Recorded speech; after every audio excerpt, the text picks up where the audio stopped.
안녕하세요. 전 60대 주부입니다. 얼마 전 아이와 함께 앨범을 정리하다가 가족 사진을 보게 되면서 이런저런 얘기들이 생각나서 사연을 몇 장 적어봅니다. 사실 이 얘기는 저의 아이들도 그리고 남편도 모르고 저만 가슴속에 품고 살았던 얘기라서 조심스럽기도 하지만 언젠가 한 번쯤은 누군가에게 꼭 하고 싶은 얘기였기에 용기를 내봅니다. 어린 시절부터 제 인생은 막말로 진짜 모 같았습니다. 부모가 저를 버린 건지 아니면 돈을 벌러 떠난 건지 정확한 이유도 모른 채 교회 목사님 손에서 자랐습니다. 감사하게도 목사님은 저를 중학생이 될 때까지 돌봐주셨고 목사님의 자녀가 태어나면서 저는 고아원으로 보내졌습니다. 이렇게 성인이 되기 전까지 고아원에서 지냈고 20살이 될 무렵 저는 최소한의 퇴소 비용을 받아 고아원을 나오게 됐습니다. 제가 공부 욕심이 많았다 보니 대학은 꼭 가고 싶었는데 낮에는 돈을 벌어야 하니 선택지는 야간 대학뿐이었습니다. 결국 낮에는 공장에서 일하고 밤에는 대학을 다니면서 겨우 대학을 졸업했고 그 후엔 반도체 공장으로 옮겨서 3교대 근무를 했습니다.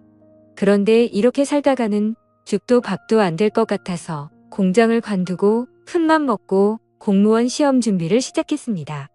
다행히도 3년 동안 공무원 시험을 준비해서 30이라는 늦은 나이에 공무원 시험에 합격할 수 있었습니다. 다른 친구들은 결혼을 하고 아이를 낳고 가정을 꾸릴 때 전막 사회생활을 시작하려 했는데 혼자 지쳐진다는 생각이 들었지만 힘들게 시험에 붙었으니 무슨 일이 있어도 퇴직하기 전까진 일을 하려고 했죠. 저는 한 지역의 시청에서 근무했는데 시민들의 민원을 처리해주는 부서에 처음 발령을 받았습니다. 안 그래도 소심하고 낯을 많이 가리는 성격인데 사람들을 상대하려니 너무 힘이 들더라고요. 일하는 내내 두통에 시달렸고 퇴근을 하면 즐거운 게 아니라 다음날 출근할 생각에 불안 증세가 몰려와서 손이 떨리고 밤에 잠을 이루지 못했습니다. 안 그래도 소심하고 낯을 많이 가리는 성격인데 퇴근을 하면 즐거운 게 아니라 손이 떨리고 그러던 어느 날 민원 처리를 하고 있는데 한 남자가 서류를 들고 와서 몇 가지 문의를 해왔습니다. 그 남자의 물음에 답을 해주는데 갑자기 정신이 몽롱해지면서 잠이 오는 겁니다. 그렇게 전 그 자리에서 쓰러졌고 눈을 떠보니 병실에 누워 있었습니다. 그런데 제 앞에는 낯선 남자가 서 있는 겁니다. 정신을 차리고 자리에서 일어나려고 하니 지금 일어나실 수 있겠어요? 좀 더 쉬셔야 할 것 같은데라고 하며 저를 일으켜주는데 낯선 남자의 터치가 조금 불편해서 제가 몸을 뒤척이니 좀 더 쉬셔야 할 것 같은데 이제가 몸을 뒤척이다. 아, 죄송합니다. 저 누군지 모르시겠죠? 저 아까 시청에서 서류를 떼려고 갔는데 갑자기 제 앞에서 쓰러지시는 바람에 우선 놀라서 제가 응급차 타고 같이 왔어요. 직원분들이 올 상황이 아닌 것 같아서 라고 자기 길을 소개하더라고요. 저는 감사한 마음에 퇴원 처리를 하고 그분에게 연락처를 물었습니다. 그래도 저 도와주신 분인데 식사 대접이라도 해야 할 것 같아서요. 그리고 일주일 뒤 그 남자와 저녁 식사를 하는데 사람이 너무 자상하고 괜찮더라고요. 그 남자는 아버지와 함께 작은 사업을 하는 남자였는데 겉모습만 봐도 저와는 너무 다른 세계에 사는 사람 같았습니다. 깔끔한 스타일의 옷도 유명 브랜드를 입고 다니고 누가 봐도 곱게 자란 티가 났죠. 몇 번 만나면서 저는 그 남자에게 호감을 느꼈지만 만나면 만날수록 욕심을 내면 안 될 것 같다는 생각이 들더라고요. 전 친인척 하나 없고 부모도 없는 고아원 출신의 재산이라고는 제가 월급 봐서 모은 돈이 전부였으니까요. 이제 겨우 시험에 붙어서 작은 원룸 하나 마련하기까지 너무 오랜 시간이 걸려서 그런지 그 멋진 남자 앞에만 있으면 제가 너무 작아지는 느낌이 들었습니다. 하지만 그 남자와 한 달 정도 만나면서 몇 번이나 헤어지자고 얘기하려 했지만 도저히 용기가 나지 않았습니다. 그런데 하루는 남자가 집업 일하면서 잠깐 나와달라고 하더라고요. 남자는 차 안에서 저를 기다리고 있었는데 제가 차에 타자마자 저에게 입을 맞추더니 정식으로 연인이 되고 싶다고 하는 겁니다. 전 그 얘기를 듣고 펑펑 울어버렸습니다. 나같이 볼품없는 사람을 사랑해주는 사람이 나타나니 괜스레 눈물이 나더라고요. 전 그렇게 그 남자를 받아주기로 했고 1년 연애 끝에 저희 두 사람은 결혼을 약속했습니다. 저야 부모님이 안 계셔서 저만 좋으면 결혼을 할 수 있었지만 문제는 남자의 어머니였습니다. 결혼을 반대하는 이유는 단지 제가 고아라는 것 때문이었습니다. 어머님을 이해 못하는 건 아니었지만 고아가 된 게 제 탓도 아니고 저만 나 보지도 않겠다고 하시니 솔직히 억울하긴 하더라고요. 하지만 아버지는 달랐습니다. 오히려 제가 고아로 자랐는데 혼자 공부해서 공무원까지 됐다고 하니 따구가 있어 보인다며 저를 먼저 만나보고 싶다고 하셨다는 겁니다. 이렇게 아버님과 처음으로 식사 자리가 마련됐고 저를 보며 환하게 웃어주셨던 미소가 아직도 생각이 납니다. 거기에 술이 한 잔 들어가니 저도 마음이 편해지고 아버님께서 저에게 도마를 놓으시니 마치 이 결혼을 정말 허락받은 것 같은 생각이 들었습니다. 아버님이 잘해주시니 저도 그만큼 해드리려고 정말 많이 노력했습니다. 결혼하기도 전이었지만 먼저 연락도 드리고 선물도 드리고 단둘이 만나서 식사도 하고 아버님은 그런 제가 정말 마음에 드셨는지 얼른 결혼식을 준비하라고 하시더라고요. 어머님은 자기한테 맡기라면서요. 결국 저희 두 사람은 아버님을 등에 업고 결혼식을 올릴 수 있었고 감사하게도 작은 신혼집까지 마련해 주셨습니다. 대신 조건이 있었습니다. 제가 몸이 많이 허약한 편이다 보니 아버님께서는 일을 관두고 남편은 애조하길 원하셨습니다. 대신 무슨 일이 생기면 본인에게 바로 얘기하고 책임까지 져주시겠다고 약속을 했지요. 저 말을 듣고 솔직히 고민을 안 했다면 거짓말입니다. 공무원이 되겠다고 고생한 3년이 주마등처럼 스쳐갔지만 저도 이제 남들처럼 가정이 생겼고 제 미래를 이 가족에게 바쳐도 괜찮을 것 같다는 생각이 들었습니다. 솔직히 남편 사업이 꽤 잘 되기도 했었고 적어도 돈 때문에 마음 고생할 일은 없어 보였기 때문이죠. 전 사직서를 제출했고 시댁 근처에 신혼집을 얻어 남편과 행복한 신혼생활을 보냈습니다. 하지만 점점 남편은 변해가기 시작했습니다.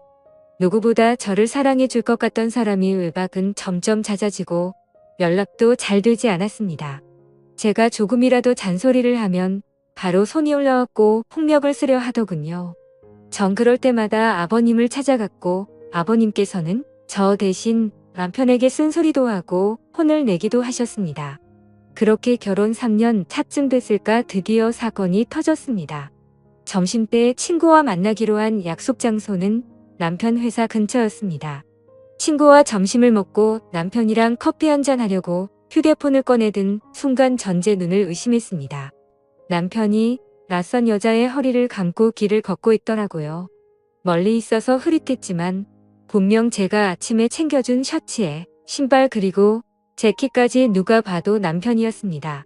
그 자리에서 남편에게 달려가 딱이라도 때리고 그 여자의 머리차라도 잡았어야 했지만 전 아무 말도 하지 못했습니다. 만약 이대로 이혼을 하게 되면 앞으로 어떻게 살아가야 할지 그저 막막하기만 했거든요. 그 일이 있고 난 뒤 남편의 바람은 더 과감해졌습니다. 대놓고 집 앞에 차를 세워두고 그 여자와 데이트를 하고 동네에서도 팔짱을 끼고 다니면서 부부 행세를 했습니다. 어찌나 유난들을 떨고 다녔는지 이미 동네에선 남편이 바람을 피고 있다는 소문이 파다할 정도였으니까요. 한 번은 동네에 부끄럽게 뭐하는 거야 바람을 피려면 조용히 피던가 하고 먼저 한마디 던졌더니 황당하다는 듯 대답하더군요. 여자가 말이야 남편이 집에 오면 좀 살갑게 애교도 부리고 그래야지 목석처럼 앉아서 말 한마디 안 하는데 무슨 재미로 집에 오겠냐. 안 그래 저 말을 듣는데 기가 막히더군요. 마치 자기가 바람을 핀 이유가 저 때문이라는 것처럼 말을 하고는 문을 쾅 닫고 나가버렸습니다. 저는 저 말을 꺼내기까지 몇 날 며칠을 고민했는데 고작 돌아오는 대답이 저 따위라니. 이대로 집에 혼자 있으면 이대로 제가 죽어버릴 것만 같아서 누군가에게 위로받고 싶었지만 전화 한 통 걸 곳이 없었습니다. 전 결국 시댁에 모든 사실을 다 얘기했고 어머님은 남자가 사업을 하다 보면 그럴 수도 있는 거라며 그냥 잊고 살라고 하는 반면 아버님은 달랐습니다.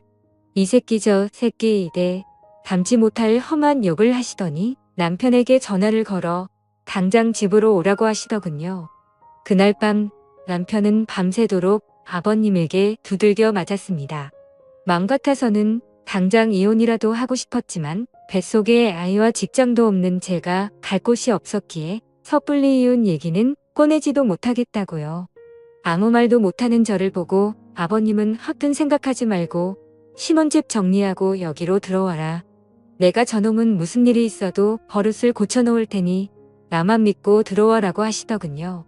평소 아버님 말이라면 꼼짝을 못하던 남편은 일주일 만에 신혼집을 정리했고 저희 부부는 결국 시댁으로 들어오게 됐습니다. 아버님 말대로 시댁으로 들어오니 남편이 꼼짝을 못하더라고요. 그렇게 5년 정도 그 집에 살면서 아이도 출산했고 크고 작은 사건들은 있었지만 그냥 남들처럼 평범한 날들을 보냈습니다.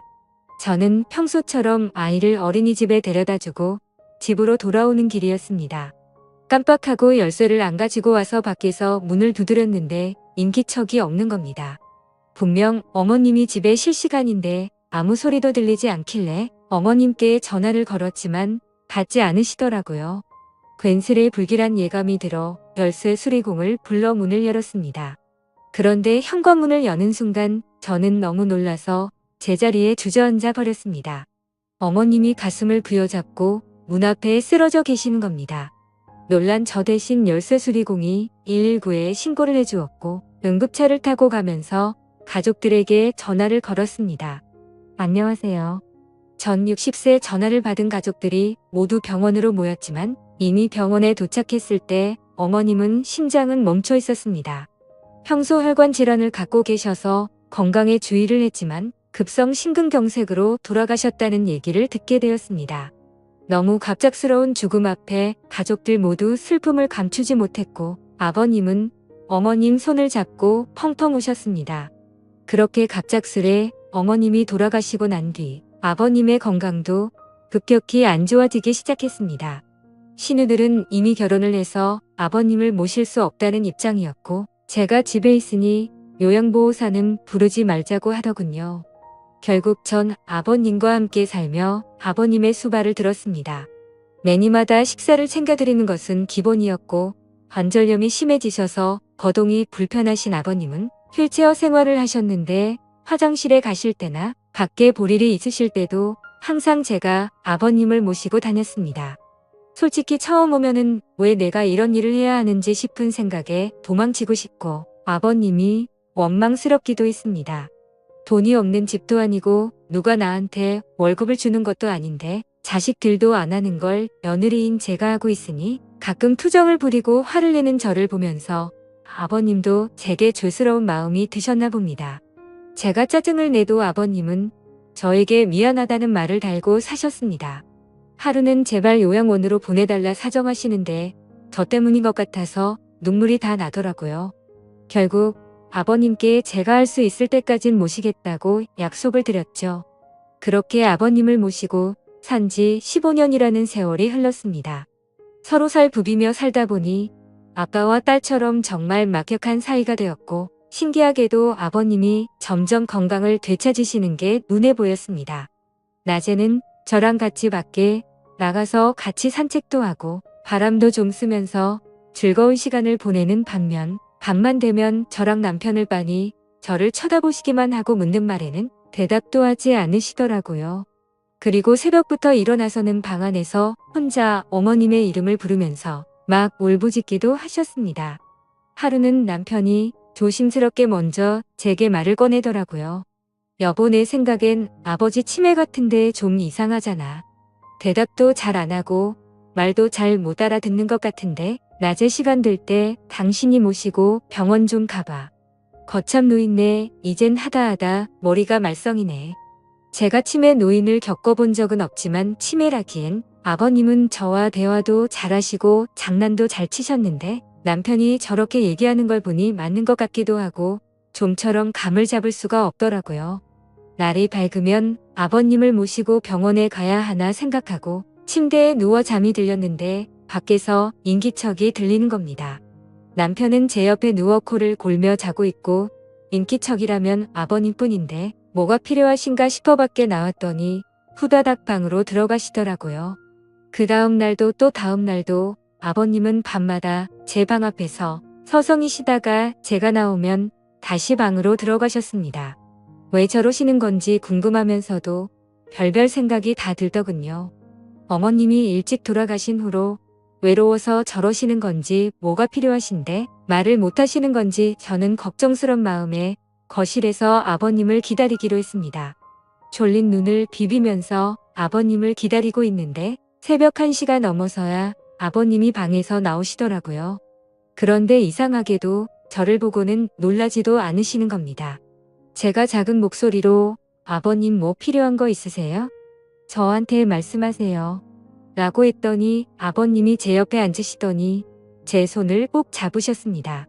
그리고는 작은 소리로 뭐라고 하시는데 처음엔 무슨 말씀을 하시는 건지 이해가 잘 되지 않았습니다.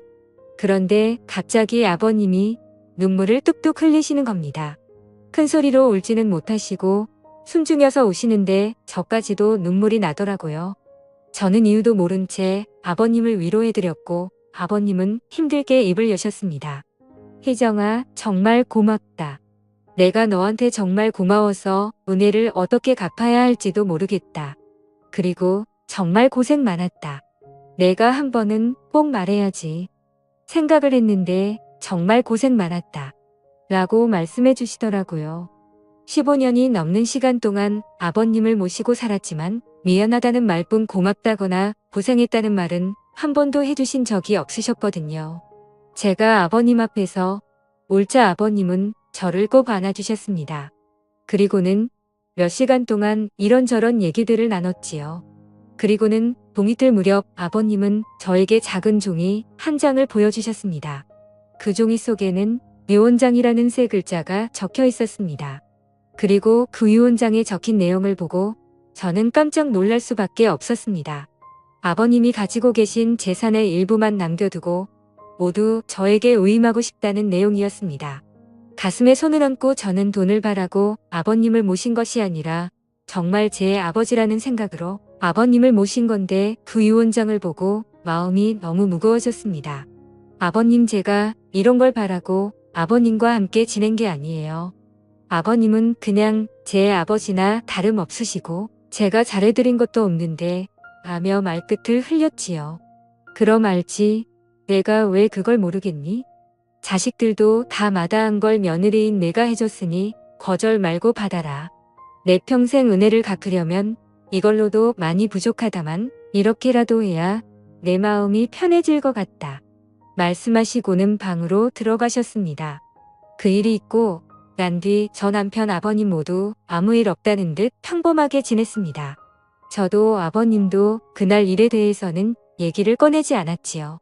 그리고 3년 뒤쯤 아버님의 아침상을 차려서 방으로 가지고 들어갔는데 아버님께서 누워서 눈만 껌뻑껌뻑 하시는 겁니다.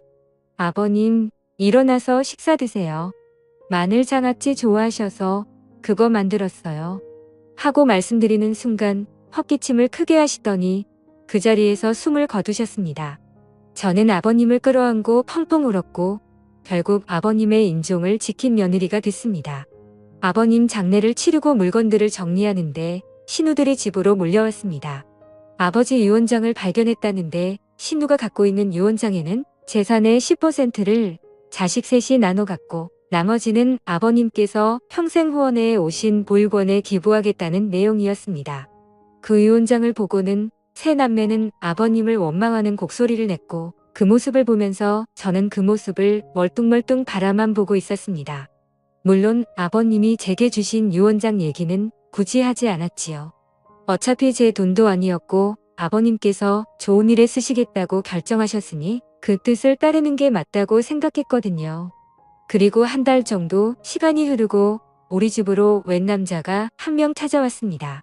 그 남자는 자신을 변호사라고 소개하고 작은 명함과 함께 재산 위임장과 이혼 서류를 제게 건네주었습니다. 알고 보니 살아생전 아버님께서 변호사를 통해 유언장을 미리 전달해 두셨고 재산 위임 조건은 남편과 이혼하는 것이라고 하셨답니다.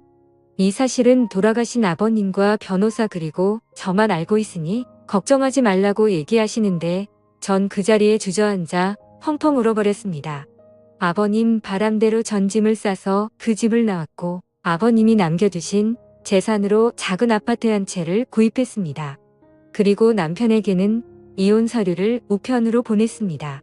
다행인지 불행인지 남편은 별말 없이 동의했고 저희 부부는 그렇게 합의하에 이혼을 하게 됐지요. 벌써 아버님이 돌아가시고 남편과 이혼을 한 지 5년이 지났습니다. 전 지금도 아버님 일이 되면 저 혼자 작게 제사를 지내고 가끔 산소에 찾아뵙고 인사도 드립니다. 비록 제가 며느리로 아버님을 만났지만 친부모보다 저를 예쁘게 해주시고 사랑해주신 아버님에게 기회를 통해 정말 감사하고 사랑한다고 말씀드리고 싶습니다. 아버님 정말 감사합니다.